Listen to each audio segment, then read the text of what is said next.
Bonsoir à toutes et à tous, bonsoir à nos amis internautes, bien sûr. Vous êtes dans votre émission Chant à l'Éternel. J'ai le plaisir, l'honneur d'accueillir sur ce plateau le curé de la paroisse Marie-Immaculée des Parcelles Assainies.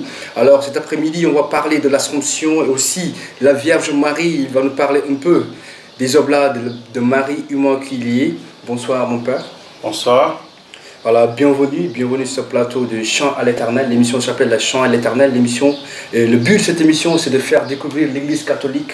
C'est une évangélisation virtuelle. Alors, donc, bienvenue, encore une fois.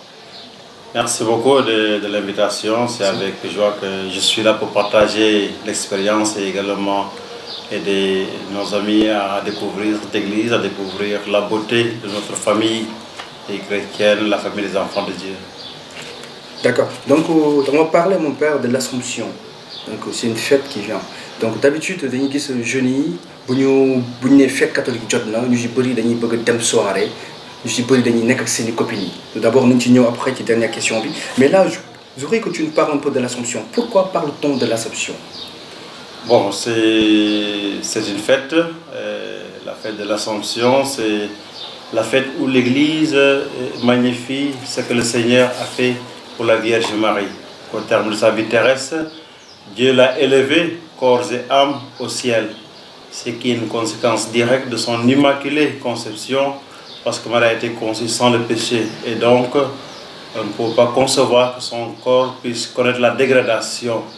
Et Dieu, dans sa bienveillance, l'a élevée au ciel et l'établit reine de l'univers. Donc, en célébrant l'Assomption, l'Église veut manifester et réaffirmer sa foi en l'Immaculée Conception, mais également à ce privilège que Dieu a donné à la Vierge Marie d'être élevée corps et âme au ciel, et également de prendre Marie comme notre mère, comme la mère de l'Église, comme la mère de tous les enfants de Dieu.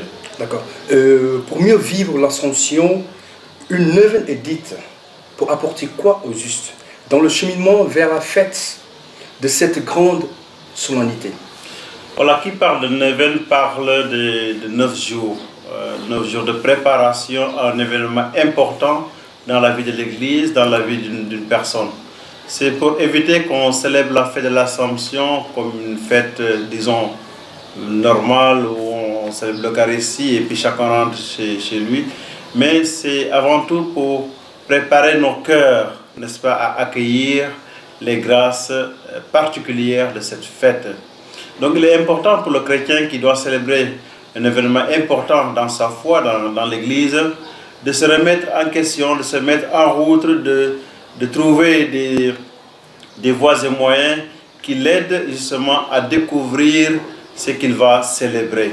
Et la neuvaine, justement, aide à partir de la vie de la Vierge Marie, à partir de l'Écriture, pour réfléchir sa propre vie chrétienne. Et donc la neuvaine est vraiment un parcours spirituel qui aboutit à la célébration de la solennité de l'Assomption.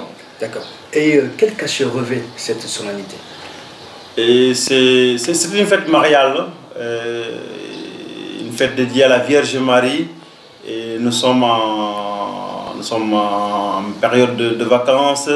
Et nous sommes en période de repos et il est important, je crois, que dans ce moment où chacun essaie de trouver l'équilibre dans sa vie, où au niveau des villages, les paysans gardent l'espérance d'une bonne récolte, de pouvoir s'arrêter et célébrer l'Assomption.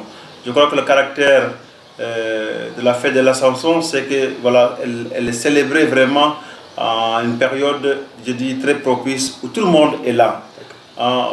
Les gens rentrent au village, les gens vont en congé, donc la famille se reconstitue, les amis sont là, et donc célébrer la fête de l'Assomption, c'est comme pour dire nous sommes des enfants de Dieu réunis dans une famille où nous avons la Vierge Marie qui est notre mère, qui est notre modèle dans la foi. Je pense que c'est tout ce contexte-là qu'il faut prendre pour donner une dimension, en tout cas chrétienne, une dimension spirituelle à cette fête qui est une fête très belle dans notre foi chrétienne. D'accord. Et la Vierge Marie garde une place essentielle dans les cœurs des croyants catholiques. Pourquoi? Parce qu'elle est la mère du Seigneur. Je crois que elle a reçu est quelque chose qui est unique, elle est conçue sans péché. Je crois que comme femme et comme personne, c'est la seule au monde. Et elle a eu la grâce, nous l'avons dit tantôt, d'être élevée corps et âme au ciel. Elle a eu la grâce de porter pendant 9 mois le Fils de Dieu. Elle a eu la grâce de mettre au monde l'enfant de Dieu, de l'éduquer, de le faire grandir et de le suivre dans sa mission. Et je crois que prenant tout cela, bon, on découvre quand même la valeur de cette fête dans notre vie chrétienne. D'accord. Et nous comprenons aussi par les Saintes Écritures qu'elle est l'œuvre nouvelle, mais pourtant on n'en parle pas beaucoup dans la Bible. Oui, disons, la parole de Dieu n'est pas, disons, centrée sur la Vierge Marie, elle est centrée sur Jésus. C'est celui qui est au cœur de la parole de Dieu. C'est la parole qui s'est faite chair, c'est la parole qui est venue habiter dans nos cœurs, c'est la lumière qui est descendue et que nous sommes tous appelés à accueillir. Marie nous aide à rentrer dans le mystère de l'incarnation, dans le mystère de la rédemption de notre Seigneur Jésus-Christ. Donc elle n'occupe pas la place centrale dans la parole de Dieu.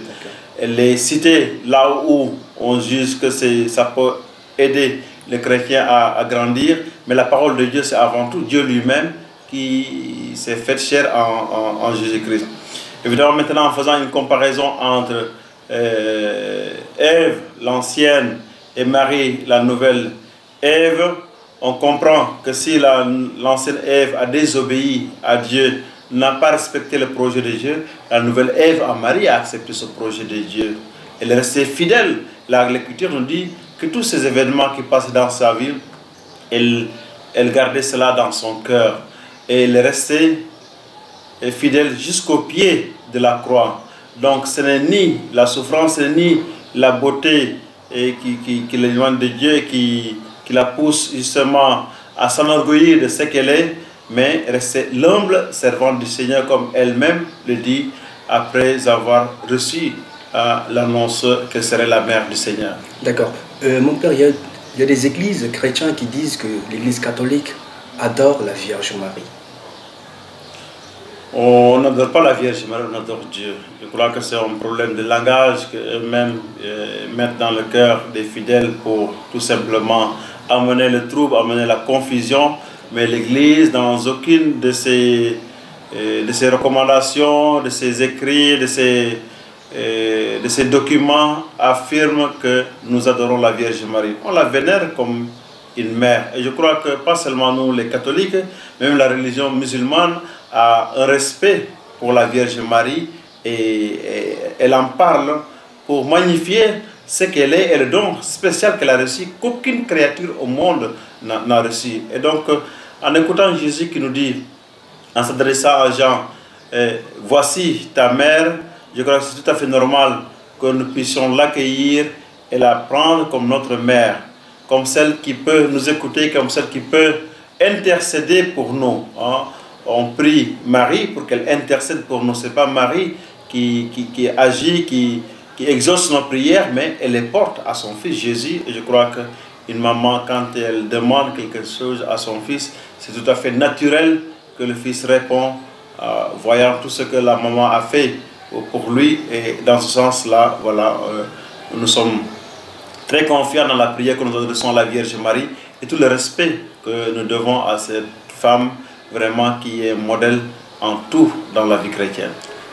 Ok, donc on m'a dit que vous faites partie des Oblats de Marie Immaculée. Qui est le fondateur des Oblats de Marie Immaculée?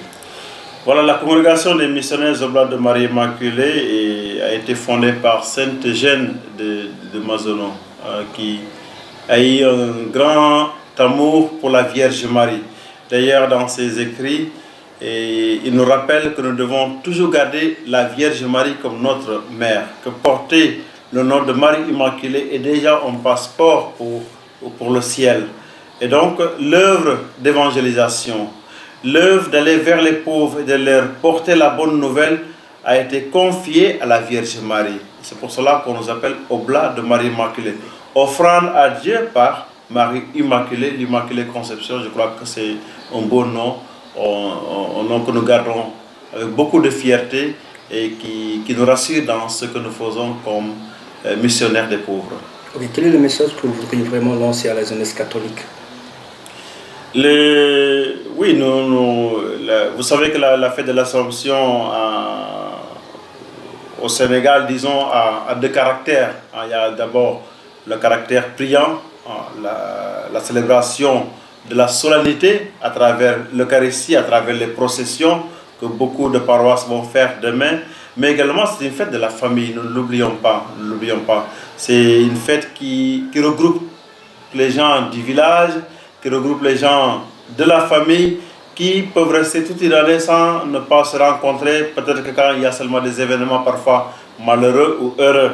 Mais à la fête de l'Assomption, chacun a le souci d'aller chez lui, vraiment pour rencontrer tout le monde et pour célébrer la communion, célébrer la solidarité, célébrer l'unité de la famille. Et donc l'appel qu'on lance à la jeunesse également, c'est de ne jamais oublier, je crois que ces deux volets de la fête. D'abord, une rencontre avec Dieu, avec le Christ, par Marie, la mère du Seigneur, mais également une communion fraternelle avec tout le monde, vraiment pour dire que nous sommes une famille, la famille des enfants de Dieu, que nous avons comme mère la Vierge Marie. D'accord. Et j'espère que c'est clair. Donc, mon Père, je vous remercie d'avoir accepté l'invitation de venir partager ces moments de grâce avec la Teranga TV, avec Benzo de Sion. Merci, mon Père. Voilà, c'est moi qui vous remercie pour l'invitation et que Dieu vous bénisse. Amen. Amen. Donc, c'est tout pour aujourd'hui. Donc, je vous donne rendez-vous dans 15 jours pour notre numéro de Chant à l'Éternel. C'était Benzo de Sion à la présentation, au montage. Vous avez l'oncle nomme Vincent Préra à la caméra. Il n'est pas là aujourd'hui, il est absent. Mais bon, gloire à Dieu. Donc, le mot de la fin et puis la prière de clôture. Voilà, le mot de la fête, c'est souhaiter à tout le monde une belle fête de l'Assomption. Voilà, que ce soit une fête que nous célébrions dans la joie, mais également dans la sobriété. Et surtout penser qu'il y a beaucoup de gens aujourd'hui qui n'ont pas cette possibilité de la célébrer parce qu'ils sont malades ou parce qu'ils n'ont pas les moyens, disons, financiers, je crois aussi. Si nous pouvons porter un regard de solidarité envers ces personnes, je crois que c'est aussi une bonne chose, un appel que le Seigneur adresse à chacun. Et prier pour que la Vierge Marie continue à nous inspirer la fidélité au oui de notre baptême. Parce qu'à travers notre baptême, nous sommes appelés vraiment à être image du Dieu d'amour, du Dieu de miséricorde, du Dieu de tendresse. Donc cette fête vraiment nous donne la joie d'être des apôtres de l'amour, des apôtres de la miséricorde, pour qu'en toutes choses le Seigneur puisse être glorifié, lui qui vit et règne pour les siècles des siècles. Amen. Amen.